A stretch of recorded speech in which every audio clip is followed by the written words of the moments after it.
පළවෙනි දවසේ ඉවරනකොටම සමහර කාන්තා වැසිකිලි වල සමග වැසිකිලි වල පොදු වැසිකිලි පාවිච්චි කරන කාන්තා වැසිකිලි වල ටැප් පහක් විතර කඩලා දාලා තිබ්බා. හිතන්න බැරි විදිහට ජරා කරලා තිබ්බා.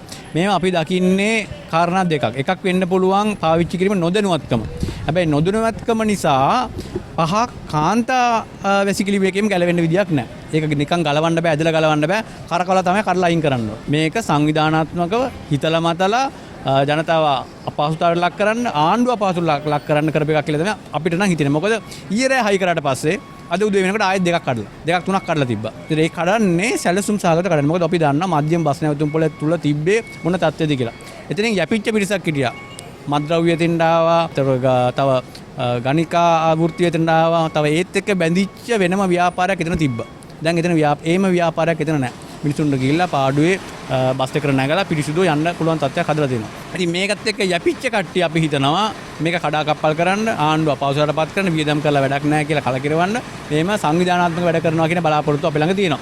අපි හිතන්නේ නැහැ මේක දිගටම කරගෙන යන්න පුළුවන් කියලා. අද උදේත් අපි රැස් වුණා. රැස් වෙලා යම්කිසි තීරණ කීපයක් ගත්තා. මේ හර අපි දැඩිව නීති ක්‍රියාත්මක කරනවා. බලාපොරොත්තු වෙන අපිට මේ කරපු කට්ටිය අඳුන ගන්න පුළුවන් වෙයි කියලා ලේසියෙම ගන්න පොදු දේපලට හලාබාණී කිරීම කොතරම් බරපතල දඬුවමක්ද කියන එක දන්නවා. ඒ දඬුවමට යටත් කරනවා. ඒ වගේම විනය හදන්න අදත් කතා කරා ගුවන් හමුදාවේ අපිට ඉන්නවා මාස 3කට වඩා වැඩි කාලයක් ඒගොල්ලෝ එතන රැඳිලා ඉන්න බලාපොරොත්තු වෙනවා. ඒ හරහත් අපි එතන විනය හදනවා. බස් රථ එන යන පිළිවෙල හදන්නත් ක්ලීන් ශ්‍රී ලංකා ගුවන් හමුදාව ශ්‍රී ලංකා පොලිසිය ඒකාබද්ධ වැඩපිළිවෙලක් එතන හදලා තියෙනවා. අද ඉදිරියට ඒකත් පටන් ගන්නවා. අපි හිතනවා මේක දිගටම යන වැඩක් නෙවෙයි. නිසා මේ කඩාකප්පල් ක්‍රියාව ඉක්මනට අපි නතර කරන්න පුළුවන් වෙන බලාපොරොත්තු තියෙනවා. ජනතාවගෙම ඉල්ලා හිටිනවා ඒ වගේ දෙයක් සිද්ධ කරන කට්ටිය දැක්කොත් තමන්ගේ ෆෝන් එකක් තියෙනවනේ වීඩියෝ කරන්න දැනුවත් කරන්න ඉස්සරහ මේක කරන්න එපා කියලා පොලිස් පෝස්ට් එකක් තියෙනවා. තවත් පොලිසිය ප්‍රමාණය අපි එතන වැඩි කරලා තියෙනවා. දැනුවත් කරන්න තව ස්වේච්ඡාවෙන් වැඩ කරන කට්ටියත් එතන ඉන්නවා. ගුවන් හමුදා සේවකයෝ ඉන්නවා. ලංගම සේවකයෝ ඉන්නවා. ඒගොල්ලොත් එතන නිරීක්ෂණ කටයුතු නිරත වෙනවා. දැනුවත් කරන්න අපි නීතිය ක්‍රියාත්මක කරනවා. ජනතාවටත් ඉල්ලීමක් කරන්න තියෙනවා.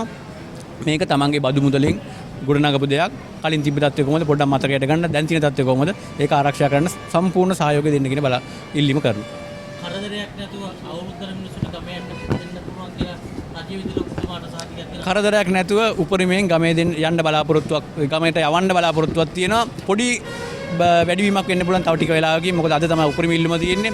විශේෂයෙන්ම දුම්රිය ධාවනය සම්පූර්ණයෙන් අඩාල වෙලා තියෙනවා කඳුරට පැත්තට.